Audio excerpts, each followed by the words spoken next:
بزرگان محترم، اللہ تبارک و تعالی نے انسان کو مٹی سے پیدا کیا۔ انسان کی تخلیق اللہ تعالیٰ نے مٹی سے فرمائی ہے، اور مٹی سے انسان کو وجود بخشا، مٹی سے پیدا کیا۔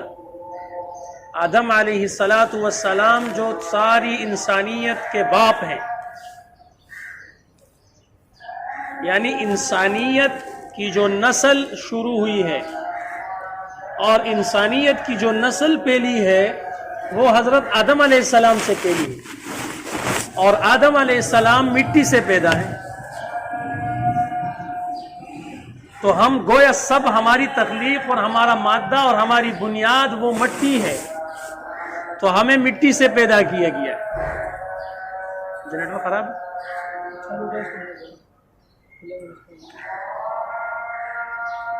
تو مٹی سے انسان کو پیدا کیا گیا ہے۔ تو انسان کو مٹی سے اللہ تبارک و تعالی نے پیدا کیا، اور پھر عجیب بات یہ ہے کہ اللہ تبارک و تعالی نے اس انسان کے لیے جو غذا کا انتظام فرمایا وہ بھی مٹی سے ہے۔ اللہ تعالیٰ نے انسان کو مٹی سے بنایا تو اس کے غذا کا انتظام بھی مٹی سے فرمایا ہے۔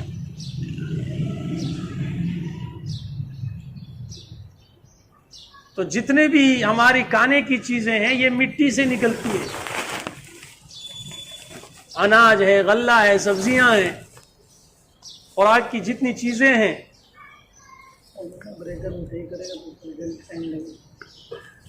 تو یہ ساری چیزیں اللہ تبارک و تعالیٰ نے مٹی سے پیدا کی، اور یہ مٹی سے اس لیے پیدا کی ہے کہ کیونکہ انسان کو اللہ تعالیٰ نے مٹی سے پیدا کیا ہے۔ تو جب انسان کو اللہ نے مٹی سے پیدا کیا تو اس کے لیے غذا کا انتظام بھی مٹی سے فرمایا ہے۔ اس بات کے بتانے کا مقصد یہ ہے کہ یہ جو انسان کے اندر روح ہے، روح یہ کہاں سے آئی ہے؟ انسان کا وجود تو مٹی سے بنا ہے، لیکن یہ انسان کے اندر جو روح ہے یہ عالم بالا سے آئی ہے، یہ اوپر سے آئی، اور اس کی روح جو ہے، اس کی غذا کا انتظام بھی اللہ نے اوپر سے کیا ہے۔ جب انسان کو اللہ نے مٹی سے بنایا تو اس کے غذا کا اور وجود کا اور جسم کے لیے جو غذا کی ضرورت ہوتی ہے اس کا انتظام اللہ نے مٹی سے کیا۔ یہ بات سمجھ میں آئی؟ یہ بہت اہم بات ہے، اور یہ اہم نقطہ ہے، اسے یاد رکھنا ہے کہ اللہ نے انسان کو کس چیز سے بنایا ہے؟ مٹی سے بنایا ہے، اور انسان کی غذا کا انتظام بھی اللہ نے مٹی سے کیا ہے، کیونکہ تعلق ہے، ربط ہے، مناسبت ہے۔ اب انسان کو کہا جاتا ہے یہ کھاؤ، یہ جو لکڑیاں ہیں یا یہ چیزیں کھاؤ، تو بہرحال یہ جو اللہ تبارک و تعالی نے انسان کو مٹی سے بنایا اور پھر اس کے غذا کا انتظام بھی مٹی سے کیا، اسی طرح روح جو ہے انسان کے اندر یہ عالم بالا سے آئی ہے، اوپر سے آئی ہے، تو اللہ تعالیٰ نے اس روح کی جو غذا کی ضرورت تھی اس ضرورت کو بھی اللہ نے اوپر سے پورا کیا۔ روح کے لیے کس چیز کی ضرورت ہوتی ہے؟ روح کے لیے علم کی ضرورت ہوتی ہے، تقویٰ کی ضرورت ہوتی ہے، تاکہ یہ روح زندہ رہے۔ جس طرح جسم کے زندہ رہنے کے لیے غذا کی ضرورت ہے، جس طرح جسم کے طاقتور رہنے کے لیے آپ جسم کو غذا نہیں ملے گی تو جسم کمزور ہو جائے گا، اسی طرح روح کو غذا نہیں ملے گی، روح کمزور ہو جائے گی۔ تو بہرحال اللہ تبارک و تعالی نے اس کے لیے علم کا انتظام فرمایا کہ اس علم کی روشنی میں، جب علم ہوگا تو اس علم کی روشنی میں وہ اللہ تبارک و تعالیٰ کا قرب حاصل کرے گا، تقوی اختیار کرے گا، للہیت اختیار کرے گا، ذکر و اذکار کرے گا، عبادات کرے گا، اچھے معاملات کرے گا، تو اس کی روح جاندار ہوگی، زندہ ہوگی، تابندہ ہوگی، طاقتور ہوگی۔ اس کے لیے علم کی ضرورت ہے، اور علم اللہ نے اوپر سے بھیجا۔ اس کے لیے اللہ تبارک و تعالیٰ نے مدرسے کا انتظام فرمایا۔ کس چیز کا؟ مدرسے کا انتظام اللہ نے فرمایا ہے، میں نے مدرسہ نہیں بنایا۔ ابھی ایک ساتھی گپ شپ لگا رہے تھے، کہا کہ آپ لوگوں نے مدرسے بنائے ہیں تو ابھی آپ نظر بھی نہیں آتے ہو، بڑے لوگ ہو، مصروف لوگ، ابھی یہاں تاج مسجد۔ تو مدرسہ میں نے نہیں بنایا، مدرسہ اللہ نے بنایا ہے۔ مدرسے کی تاریخ ہمیں معلوم نہیں ہے، ہم سمجھتے ہیں مدرسہ مولوی نے بنایا ہے، مدرسہ تو اللہ نے بنایا ہے۔ آپ کو معلوم ہے سب سے پہلا مدرسہ کہاں قائم ہوا؟ نہیں ہے پتا۔ سب سے پہلا مدرسہ کہاں قائم ہوا؟ آسمان پر قائم ہوا۔ سب سے پہلا مدرسہ اللہ نے خود قائم کیا، اور اس میں ایک استاد اور ایک شاگرد۔ اللہ خود استاد ہیں مدرسے کے، آدم علیہ السلام شاگرد ہیں، طالب علم ہیں۔ دلیل چاہیے؟ قرآن میں موجود ہے، وَعَلَّمَ آدَمَ الْأَسْمَاءَ كُلَّهَا۔ علم يعلم تعلیم کا مادہ ہے۔ اللہ تعالیٰ نے تعلیم، تو تعلیم کے لیے مدرسے کی ضرورت ہے، تو اللہ تعالیٰ نے گویا ایک طالب علم اور ایک استاد ہو تو مدرسہ بن گیا۔ مدرسہ چار دیواری کا نام نہیں ہے، مدرسہ عمارت کا نام نہیں ہے، مدرسہ استاد اور طالب علم کے وجود کا نام ہے۔ ایک استاد ہو اور سامنے ایک طالب علم ہو، مدرسہ قائم ہو گیا۔ اللہ نے مدرسہ قائم کر لیا، آسمان پر مدرسہ قائم ہوا۔ سب سے پہلے تعلیم کا سلسلہ اللہ نے شروع کیا ہے۔ سب سے پہلے طالب علم آدم علیہ السلام کو بنایا، سب سے پہلے استاد اللہ تعالیٰ خود بنے۔ اس سے بھی اندازہ لگاؤ مدرسے کی کتنی بڑی حیثیت، استاد کا کتنا بڑا مقام، طالب علم کا کتنا بڑا مقام۔ وَعَلَّمَ آدَمَ الْأَسْمَاءَ كُلَّهَا۔ اللہ تعالیٰ نے آدم علیہ السلام کو تعلیم اسماء فرمایا، ناموں کے، چیزوں کے ناموں کی تعلیم اللہ تعالیٰ نے دی۔ یہ بھی ایک تعلیم کا سلسلہ آسمان پر شروع ہوا ہے۔ سب سے پہلا مدرسہ آسمان پر قائم ہوا، اور دوسرا مدرسہ پھر صفہ کے چبوترے پر قائم ہوا۔ مدینہ منورہ میں اصحاب صفہ وہاں ہوتے تھے، صحابہ کرام، حضرت ابو ہریرہ رضی اللہ تعالیٰ عنہ جیسے طالب علم، حضرت انس رضی اللہ تعالیٰ عنہ جیسے شاگرد، اور رسول اللہ صلی اللہ علیہ وسلم جیسے معلم اور استاد۔ وہاں بھی مدرسہ قائم ہوا، وہاں بھی حالات آئے۔ حضرت ابو ہریرہ علم حاصل کرتے تھے، حدیثیں یاد کرتے تھے، سیکھتے تھے نبی علیہ السلام سے، بیچ میں حالات آ گئے، کہانا نہیں ہے، بے ہوش ہو جاتے، لوگ سمجھتے تھے یہ مرگی کا دورہ آ گیا ہے۔ تو یہ مدرسے کا نظام وہاں سے چلا ہے۔ آج بھی جو مدارس ہیں ان کی نسبت اسی صفہ سے ہے۔ جس مدرسے کی نسبت صفے سے نہ ہو وہ مدرسہ نہیں ہے، وہ مقتل گاہ ہے، وہ لوگوں کا نظریہ خراب کر رہے ہیں، لوگوں کی ذہنیت خراب کر رہے ہیں۔ مدرسہ وہ ہے جس کی نسبت جناب محمد الرسول اللہ صلی اللہ علیہ وسلم تک جائے، جس کی نسبت صفہ تک جائے، وہ مدرسہ ہے۔ وہ استاد ہے جس کی نسبت رسول اللہ صلی اللہ علیہ وسلم کے ساتھ۔ میں تو اس کو استاد مانتا ہوں جس استاد کی نسبت ہمارے استاد جناب محمد الرسول اللہ صلی اللہ علیہ وسلم تک پہنچتی۔ میں اس شاگرد کو مانتا ہوں جس شاگرد کی نسبت حضرت ابو ہریرہ کی طرف، جس کا سلسلہ پہنچتے پہنچتے حضرت ابو ہریرہ تک پہنچے، اور آخر میں استاد جناب محمد الرسول اللہ صلی اللہ علیہ وسلم تک جا پہنچے۔ ہمارے جو حدیث کا سلسلہ ہے ہمارے پاس محفوظ ہے کہ ہم نے فلاں سے حدیث پڑھی، انہوں نے فلاں سے پڑھی، انہوں نے فلاں سے پڑھی، انہوں نے فلاں سے پڑھی. جب ہم یہ چلتے چلتے چلتے چلتے کہتے آخر میں انہوں نے حضرت ابو ہریرہ سے پڑھی اور انہوں نے جناب محمد الرسول اللہ صلی اللہ علیہ وسلم سے پڑھی. تو اس کا مطلب ہوتا ہے کہ یہ استاد پکا ہے، مضبوط آدمی ہے، اچھی کوالٹی کا ہے. اور جس کی نسبت غائب ہو جائے بیچ میں وہ پکا نہیں ہو. تو یہ مدارس جو ہیں بہرحال یہ بعد میں، یہ اسکول تو بعد میں قائم ہوئے، اسکول نہیں تھے پہلے.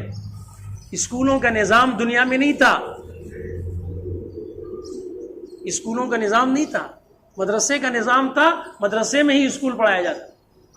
مدرسے کے اندر آپ کو سائنس بھی سکھائی جاتی تھی، مدرسے کے اندر آپ کو فلکیات بھی سکھائی جاتی تھی.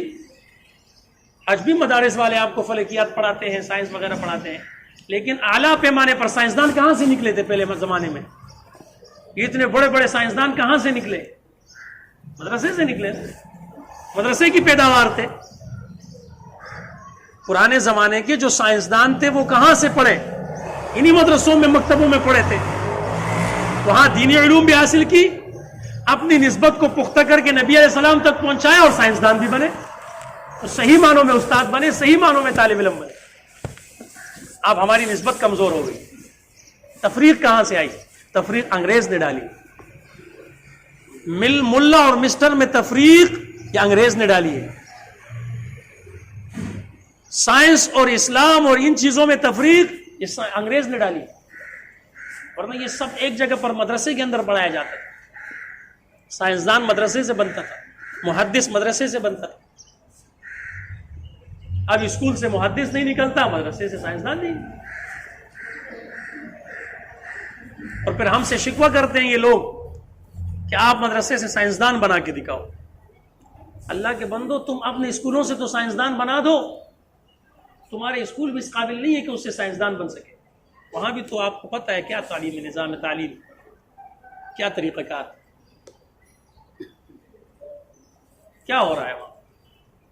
آپ یقین جانیں دنیا کے اندر ہمارے اسکول کا پڑھا ہوا کوئی جاتا ہے وہاں بیرون ملک میں داخلہ لینے کے لیے تو اس کو پاپڑ بیلنے پڑتے ہیں، سفارشیں کروانی پڑتی ہے، اور یہاں سے جعلی سورس حاصل کرنا پڑتا ہے، پھر جا کر وہاں اس کو داخلہ ملتا ہے. جعلی ڈگریاں حاصل کر کے اپنے آپ کو پروموٹ کرتا ہے، اوپر چلا جاتا ہے. اور ہمارے یہاں اسکول کالجز میں پڑھے ہوئے کسی کو وہاں باہر ملک میں اعزاز سے نہیں نوازا گیا، لیکن آپ کے مدرسے کے پڑھے ہوئے حافظ قرآن اور طالب علم اور مولوی اور محدث نے دنیا کے اندر اپنا نام کمایا ہے اور پاکستان کا نام روشن کیا ہے. کہاں سے پڑھا ہوا ہے؟ کہتے پاکستان کا پڑھا ہوا ہے. یہ حافظ قرآن ہے، پوری دنیا میں اول پوزیشن حاصل کی ہے. کہاں کا پڑھا ہوا ہے؟ کہتے پاکستان کا پڑھا ہوا ہے. سبحان اللہ. تو یہ دینی مدارس کے طلباء یہ پاکستان کے سفیر ہیں، پوری دنیا میں جا کے پاکستان کا نام روشن کرتے ہیں. آپ نہیں دیکھتے پچھلے سالوں میں، پچھلے سال کی بات، پوری دنیا میں اذان کا عالمی مقابلہ ہوا. کس نے جیتا؟ پاکستان کے طالب علم نے جیتا، مردان کے طالب علم.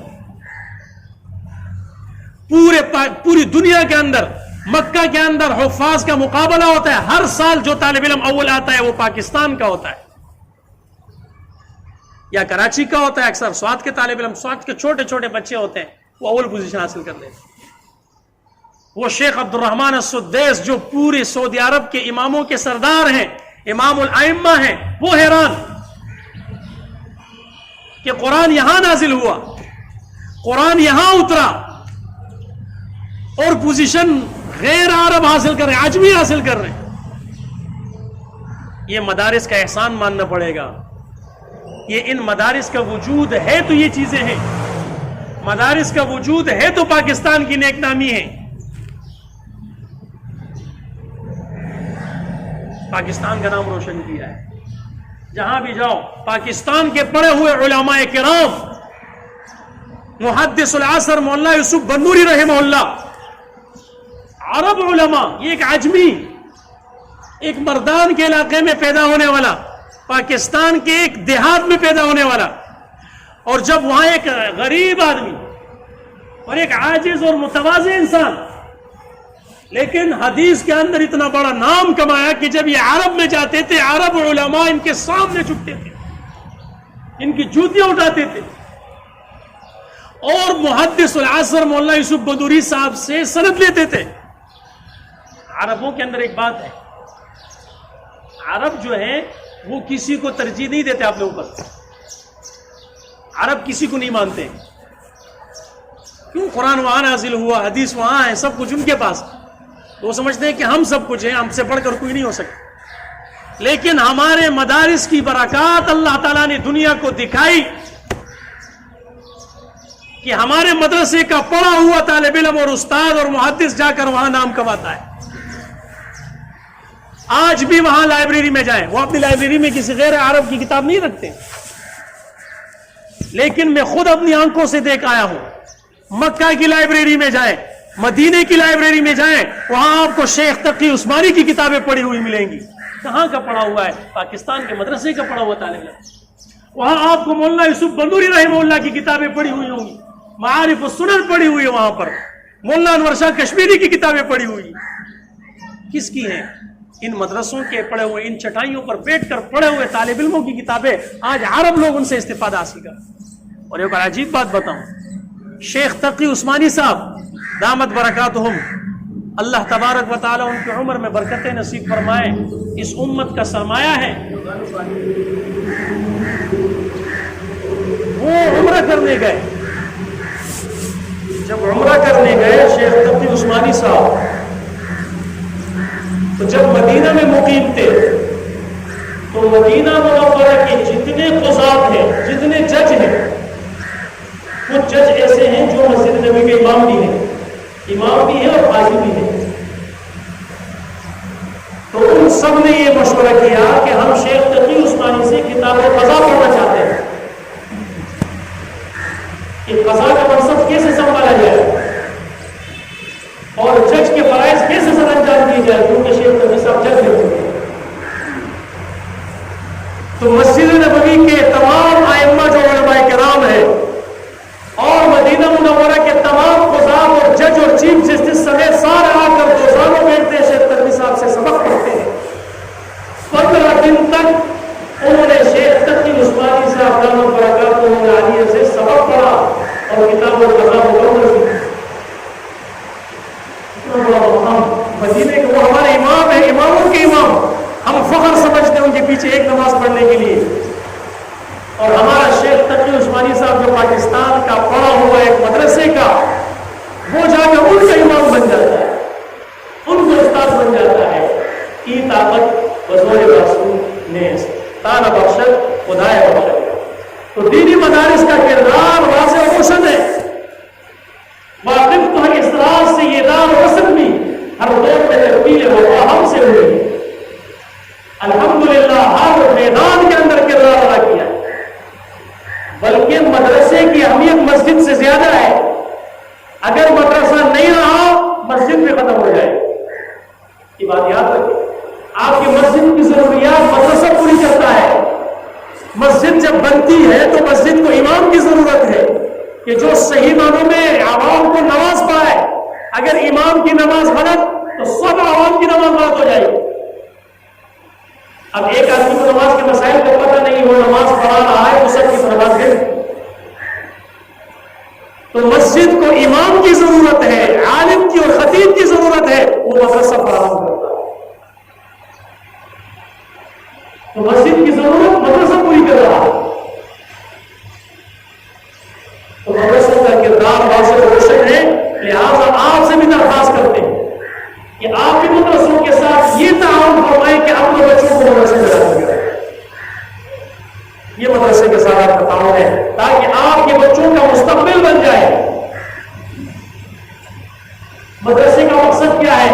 کہ مسلمان ایمانی عقائد کے ساتھ زندہ رہے۔ علامہ اقبال نے کیا کہا تھا کہ ان مکتبوں کو، ان مدرسوں کو، ان مومنوں کو اسی حالت میں رہنے کو، ان کو مت چھیڑو۔ اگر یہ ملا اور درویش نہ رہے تو اس ملک کی حالت وہی ہوگی جو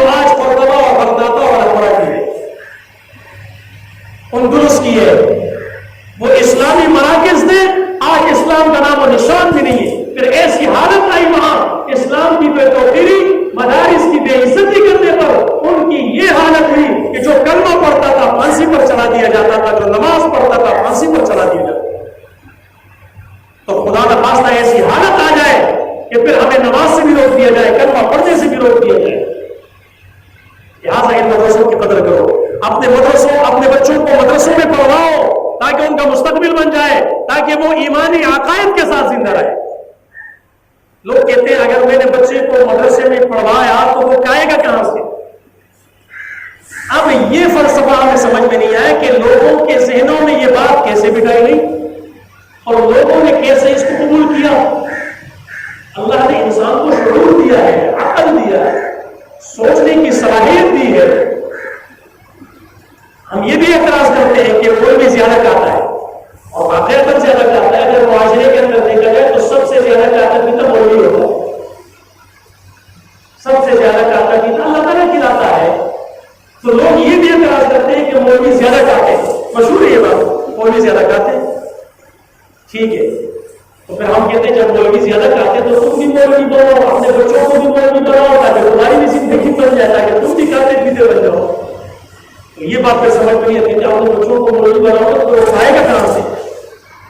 یہ دو متضاد باتیں، لہذا کھلانے والی ذات اللہ تبارک و تعالیٰ کی ہے۔ مدرسے کا مقصد مولوی بنانا نہیں ہے، مدرسے کا مقصد انسان کو انسان اور مسلمان کو صحیح مسلمان بنانا ہے۔ اور علماء کے بہت